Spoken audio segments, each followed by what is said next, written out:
예, 안녕하세요. 7월 22일 화요일 짱목과 말씀수다의 시간입니다. 오늘 주시는 말씀은 민수기 9장 15절부터 23절의 말씀인데요. 하나님 말씀을 보시겠습니다. 성막을 세운 날에 구름이 성막 곧 증거의 성막을 덮었고 저녁이 되면 성막 위에 불 모양 같은 것이 나타나서 아침까지 이르렀으되 항상 그러하여 낮에는 구름이 그것을 덮었고 밤이면 불 모양이 있었는데 구름이 성막에서 떠오른 때에는 이스라엘 자손이 곧 행진하였고 구름이 머무는 곳에 이스라엘 자손이 진을 쳤으니 이스라엘 자손이 여호와의 명령을 따라 행진하였고 여호와의 명령을 따라 진을 쳤으며 구름이 성막 위에 머무는 동안에는 그들이 진영에 머물렀고 구름이 성막 위에 머무는 날이 오랠 때에는 이스라엘 자손이 여호와의 명령을 지켜 행진하지 아니하였으며 혹시 구름이 성막 위에 머무는 날이 적을 때에도 그들이 다만 여호와의 명령을 따라 진영에 머물고 여호와의 명령을 따라 행진하였으며 혹시 구름이 저녁부터 아침까지 있다가 아침에 그 구름이 떠오를 때에는 그들이 행진하였고 구름이 밤낮 있다가 떠오르면 곧 행진하였으며 이틀이든지 한 달이든지 1년이든지 구름이 성막 위에 머물러 있을 동안에는 이스라엘 자손이 진영에 머물고 행진하지 아니하다가 떠오르면 행진하였으니 곧 그들이 여호와의 명령을 따라 진을 치며 여호와의 명령을 따라 행진하고 또 모세를 통하여 이르신 여호와의 명령을 따라 여호와의 직임을 지켰더라. 이제 모세가 성막을 세우게 되죠. 그러자 이제 오늘 뭐를 얘기가 나오냐면 구름 같은 것들이 구름이 성막을 덮었다 라고 그렇게 말씀을 우리에게 알려주고 있습니다. 실제로 그래서 항상 그러하여 낮에는 구름이 그것을 덮었고 밤이면 불 모양이 있었다라고 그렇게 이야기를 하고 있습니다.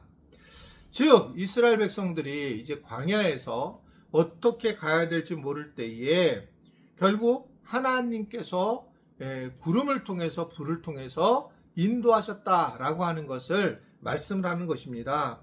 하나님은 이 구름을 통해서 이스라엘 백성을 인도하셔서 거기에 쓰게 했을 때 성막이 거기에 함께 성막을 치게 되는 그런 과정이 있었고, 그래서 하나님의 인도하심에 따라 결국은 계속적으로 이스라엘 백성들이 하나님과 함께한 모습들을 경험하고 있는 걸 볼 수가 있습니다. 실제로 우리가 살아가면서 하나님께서 하나님의 임재를 경험할 때 우리가 좀 색다르게 그 하나님의 임재를 만나는 것은 매우 중요한 일이다라고 보여지게 돼요. 제가 처음에 이제 아프리카를 갔을 때에 그곳에 가서 굉장히 큰 충격을 받았어요. 처음 갔을 때에 그 땅에서 도착하자마자 이건 정말 거룩한 땅이구나라고 느끼고 성령께서 지배하는 땅이라고 느꼈을 정도로 굉장히 뜨거운 마음이 그냥 제 마음속에 가득 차는 그런 모습들을 경험하게 되었습니다. 그러면서 제가 이 땅은 정말 홀리랜드구나 라는 그런 표현을 하게 되었습니다. 그것은 하나님의 임재를 제가 느끼는 그런 마음이었던 거거든요. 얼마 전에 그 여성 특세에 박종희 목사님이 오셨는데 그분 목사님에 대해서 이제 설교를 하고 난 다음에 제가 기도하면서 막 눈물을 흘렸는데 그때도 저는 약간 비슷한 느낌을 가졌어요.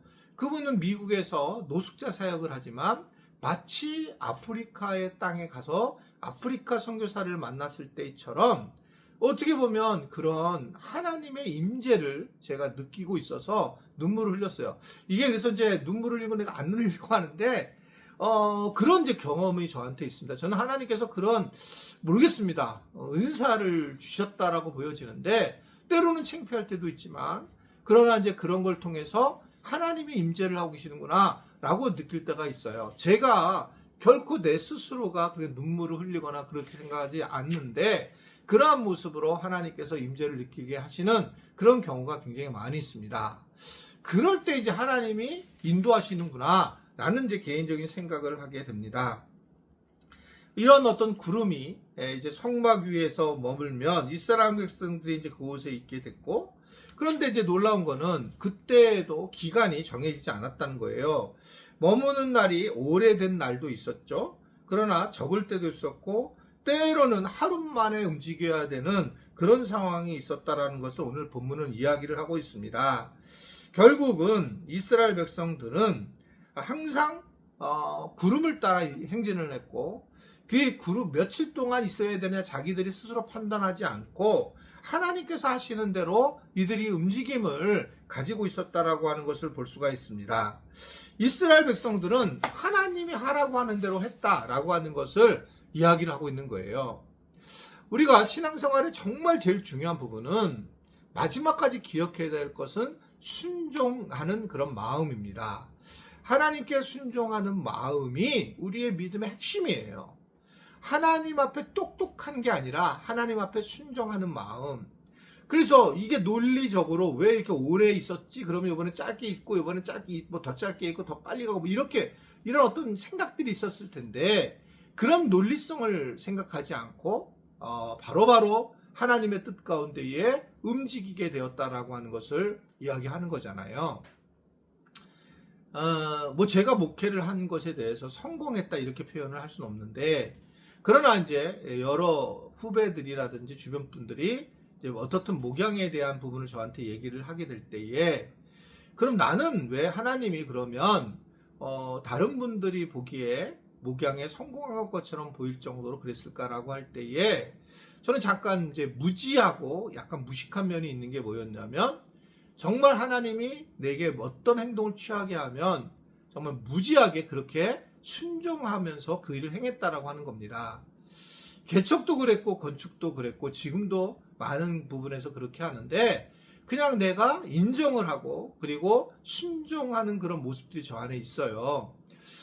이건 또 제가 한 거냐라고 생각할 때 제가 한 거지 않은데, 어떻든 그런 부분들이 하나님 앞에서 그래도 하나님께서 저를 사용하지 않았나라는 생각할 때가 있어요. 근데 이게 내가 그러면 100% 순종했냐? 이건 내가 한 게 아니고 하나님이 하신 거라고 생각하지만, 그럼에도 불구하고 역시 순종이라는 자체는 굉장히 중요한 그러한 하나님의 사랑하심의 어떤 중요한 조건이다라고 보여지게 돼요. 그래서 순종이 제사보다 낫다라고 하는 거고, 하나님이 순종하는 자를 사용하시고 순종을 통해서 하나님의 역사가 드러나신다라는 것을 보게 됩니다. 순종은 조건이 이해가 안 되는 거잖아요. 자기 한계를 넘어서는 게 어떻게 생각하면 순종하는 모습이라는 겁니다. 내가 계산해서 움직이는 게 아니라 계산하지 않았는데 내가 하나님께서 임재하는 그런 구름이 움직이는 것을 경험하면서 내가 그것을 따라가는 것이 결국 순종의 모습이라고 생각할 수가 있습니다. 그런 면에서 볼 때에 하나님께서 순종하는 자를 세우고 순종하는 자를 통해서 일하시는 것, 이것이 하나님의 뜻이람을 우리에게 말씀하고 있습니다. 우리는 구름이 우리 앞에서 움직이는 걸 잘 못 느끼고 있을 때도 있겠지만, 그러나 어떻든 하나님은 우리에게 늘 사인을 주시고 그 사인이 우리에게 순종하기를 원하시는 것인 것을 오늘 우리에게 다시 한번 전해주고 있습니다. 아무쪼록 우리 지체들이 이러한 순종함을 통해서 하나님의 엄청난 그 일들을 경험할 수 있기를 주님의 이름으로 부탁을 드립니다. 기도하겠습니다. 하나님 아버지, 날씨가 더워지고 있는데 하나님 우리 건강을 지켜주시고 어려운 일 겪지 않도록 우리의 몸을 보호하게 하도록 인도하여 주시기를 원합니다. 오늘도 우리가 말씀에 따라서 이 말씀에 순종하는 그런 하루가 되게 하시고, 하나님의 음성에 민감한 자들로 저희들을 세워주시고 붙들어 주옵소서. 예수님의 이름으로 기도드리옵나이다. 아멘.